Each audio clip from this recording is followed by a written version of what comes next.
ನಾವಿವತ್ತು ಸುದರ್ಶನ್ ಸಿಲ್ಕ್ಸ್ ಮಲ್ಲೇಶ್ವರಮಲ್ಲಿ ಇದ್ದೀವಿ. ಒಂದು ಫ್ಯಾಮಿಲಿ ನಮ್ಮ ಜೊತೆ ಇದೆ, ಮಾತಾಡ್ಸೋಣ ಅವ್ರನ್ನ. First of all happy women's day ma'am. Thank you so much. ಒಂದು ಹೆಣ್ಣಾಗಿ ಎಷ್ಟು ಪ್ರೌಡ್ ಫೀಲ್ ನಿಮಗಿದೆ, ಏನು ಖುಷಿ ಅನಿಸುತ್ತೆ ಅಂತ? Like womens are good at multitasking, so ಅದು ತುಂಬ ಪ್ರೌಡ್ ಆಗುತ್ತೆ. ಆಮೇಲೆ ಪೇಷನ್ಸ್, ದ ಎನರ್ಜಿ ಇದೆ carry throughout the day. So ಆಮೇಲೆ ಮಲ್ಟಿ ಟಾಸ್ಕಿಂಗ್ ಮಾಡ್ತಾ ಇರ್ತಾರೆ, ಸೊ ಯಾವುದನ್ನು ಬೇಜಾರು ಮಾಡ್ಕೊಳ್ಳಲ್ಲ. ಸೊ ಡೈಲಿ ರೊಟೀನ್ ಕೆಲಸ ಇದ್ರೂ ಅದನ್ನು ಬೇಜಾರು ಮಾಡ್ಕೊಳ್ದೆ they put all the efforts. So ಅದು ನನಗೆ ಪ್ರೌಡ್ ಆಗುತ್ತೆ. ಸುದರ್ಶನ್ ಸಿಲ್ಕ್ಸ್ ಮಲ್ಲೇಶ್ವರಂ ಯಾಕೆ ಅಂತ, ಯಾಕೆ ಪ್ರಿಫರ್ ಮಾಡ್ತೀರಾ? ಅದೇ ನನ್ನ ಮದುವೆ ಶಾಪಿಂಗ್ ಇಲ್ಲೇ ಆಗಿದ್ದು. ಸೊ ಇವಾಗ ನಮ್ಮ ಮನೆ ಗೃಹ ಪ್ರವೇಶ ಇದೆ ನೆಕ್ಸ್ಟ್ ಮಂತ್, ಸೊ ಅದಕ್ಕೆ ಶಾಪಿಂಗ್ ಬಂದಿದ್ದೀವಿ.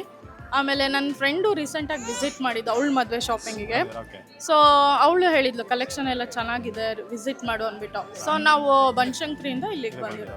ಒಂದು 5 ಜನ ಮಹಿಳಾ ಸಾಧಕರು ಕ್ವಿಕ್ ಆಗಿ ಹೇಳೋದಾದ್ರೆ? ಸುಧಾಮೂರ್ತಿ ಅವರು, she is I T professional, she built a very big organisation. ಆಮೇಲೆ PT ಉಷಾ ಅವರು, Sarojini Naidu, Pratibha Patil, Helen Keller. Thank you so much ma'am, ನಮ್ಮ ಈ ಒಂದು ಇದರಲ್ಲಿ ಸ್ಪರ್ಧೆ ಮಾಡಿದ್ದಕ್ಕೆ. ಸೊ ನಮ್ಮ ಕಡೆಯಿಂದ ಒಂದು special gift voucher 1 month validity ಇರುತ್ತೆ, ಮಲ್ಲೇಶ್ವರಂ ಬ್ರಾಂಚಲ್ಲಿ ನೀವು ರಿಡೀಮ್ ಮಾಡ್ಬೋದು. ಸೊ ಹಾಗೆ ಒಂದು ಸ್ಪೆಷಲ್ ಗಿಫ್ಟ್ ವುಮೆನ್ಸ್ ಡೇಗೆ. Thank you so much.